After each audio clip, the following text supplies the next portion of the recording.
Our first team to start the challenge are Dr. Srish Kumar, Senior Cataract, Cornea and Refractive Surgeon from the Eye Foundation, Coimbatore, who is going to talk on why I prefer CTR early in all cases. His opponent is going to be Dr. Atik Shes, a very young, energetic surgeon from Chennai. On to you, Dr. Srish. Can you screen share?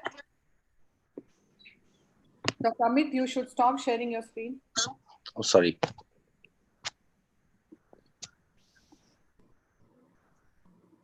Thank you, Dr. Chitra, and the ASC team for the opportunity. And so the timing of insertion of CTR is debated. It was once famously said, as early as necessary and as late as possible, which remains a matter of opinion and experience. I believe in early insertion of CTR. There are various publications which have confirmed early intervention is much better as compared to late intervention. And this is a study which was published in Current Opinion of Ophthalmology. And the convention has been to place the CTR at the earliest concern of cellular weakness and prior to lens extraction. This provides advantage of capsular support intraoperatively. Additionally, early placement is commonly believed to allow capsular distension, which may prevent damage to the bag during most of the most crucial steps of the surgery. And another study, again, it was published in JCRS. It showed reduced zonular separation and increased capsular IOL fixation in cases with pseudo-exfoliation syndrome when a CTR was implanted before phacoemulsification as compared with the control group for whom no CTRs were implanted. So I just want to show a few case examples. This is a case of severe PXF with severe zonular dialysis. In such cases, it's very difficult even to do a rhexis because the cataract is shaky, and the CTS should be implanted at any step after capsular rhexis and hydro and viscodissection. An intact capsular rhexis is necessary for implantation. That can be stabilized during the procedure with the capsular hooks. You can see the kind of wrinkling of this capsule. Another case, this actually is a well-dilated cataract, well-dilated pupil, but on injection of saline itself, you can see there is a zonular dialysis in one particular quadrant, and vitreous started coming out. And this is a case which needs a local anterior vitrectomy, and as soon as the capsulorhexis is done and hydro is done, CTR has to be implanted. Another case is a total cataract. There was no phacodonesis. This particular patient didn't give any history of trauma as well. So it is a traumatic cataract only, but realized it on injecting air bubble into the antechamber. The vitreous started coming out here, and then I injected trypan blue. You can see the vitreous blob coming out.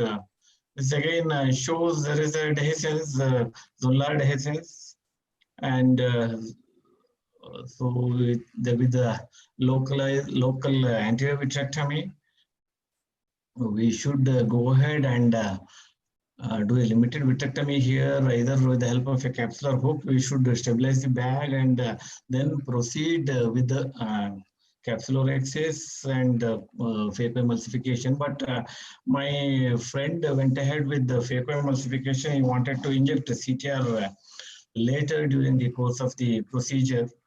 So thinking that placing CTR will disturb his phacosurgical procedure, but soon he realized the bag was not stable during the process of phacoemulsification. The zonular dialysis increased, but instead of doing the extracapsular, ended up with intracapsular cataract surgery.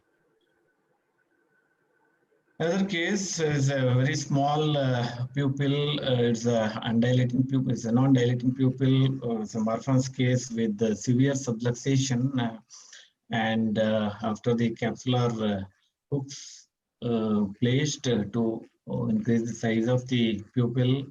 So he went ahead with the phacoemulsification, wanted to do a heroic surgery without placing a CTR. He succeeded in doing a phacoemulsification and wanted to place a CTR in the end after phacoemulsification. You can see the kind of distortion you see here. There's such a large zonular dialysis here. This should have been avoided had he placed a CTR early in the stage of the surgery, immediately after hydrodissection. Should have placed the surgery. Somehow he ended up with a lens implantation. Not sure where the lens went, whether it was inside the bag or in the sulcus. And the next day, but next day it was in the vitreous cavity. So the vitreoretinal surgeon had to help him in bringing the lens to the antechamber. So this is another large case. My friend wanted to place a CTR after phacoemulsification and found the bag was not stable and placed a CTR, didn't go the right area and developed a large zonular dialysis, did not place a lens. And this is a third week postoperative video, and you can see the CTR and crumpled bag. You need to remove both. And after anterior vitrectomy, iris clip lens was placed. This again could have been avoided had he followed standard protocol of placing CTR early in the stage of the surgery.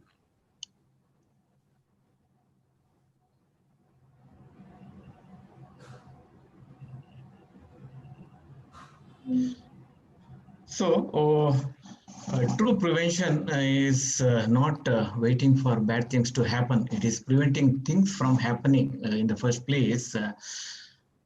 And early intervention definitely gives favorable outcome, and that's why I prefer to place a CTR early in all the cases.